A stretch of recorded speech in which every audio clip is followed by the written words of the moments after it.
descendant of Muhammad. He will be an unparalleled, unequaled leader.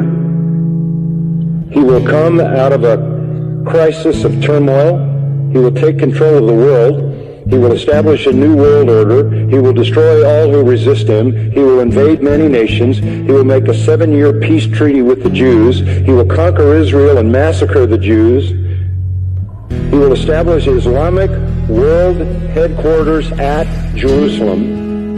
He will rule for 7 years, establish Islam as the only religion. He will come on a white horse with supernatural power. He will be loved by all people on earth. So Jesus will return. Yes, Muslims believe that Jesus will come again. They believe in the return of Jesus. Not the true Jesus. The Jesus of Islam, not God, didn't die, didn't rise, didn't provide a sacrifice for sin, but he does return. He's a prophet, and he comes back, and he has one purpose when he comes back, and that is to assist and aid the Mahdi. He returns, listen to this, as a radical Muslim. He comes back as a radical Muslim. He will arrive, by the way, at a minaret near Damascus.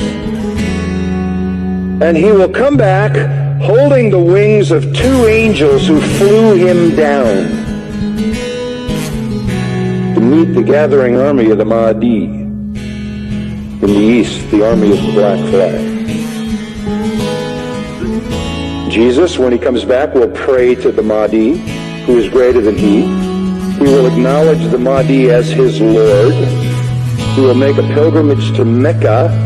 He will worship Allah, and thus he will lead all Christians who will follow him to reject their notion of Jesus and accept the real Jesus, who is nothing but a prophet and a man. He will establish worldwide Sharia law. He will become the greatest Muslim evangelist, and he will be the final witness on the day of judgment against non-Muslims. Christians everywhere will affirm that they were wrong, that the gospel is wrong, the New Testament is wrong. He didn't die, he didn't rise, he isn't God, he isn't the Son of God. He himself will come back and point out how wrong we've been. He will correct all misinterpretations and all misrepresentations. Let me quote what their literature says. He will shatter crosses. That's metaphoric for the destruction of the church. A symbol of Christianity being placed in the church. He will kill pigs. He will abolish the tax on non-Muslims because there won't be any living non-Muslims.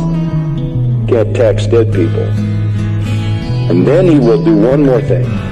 He will kill the Islamic Antichrist. He will kill the Islamic Antichrist. Then he will die and be buried by Muhammad, but not until he has destroyed Christianity by revealing who he really is. One of their writings says he espouses the cause of the Mahdi. He is the Mahdi's executioner. He is the Mahdi's enforcer. He is the Mahdi's prophet.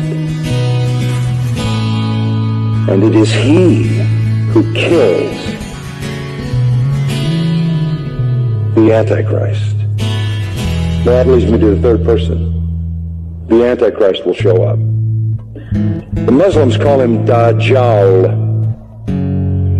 He is the great deceiver.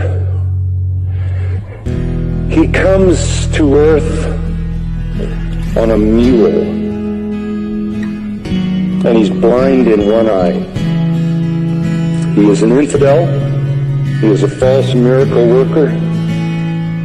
This Antichrist, this Islamic Antichrist. But you know who he claims to be?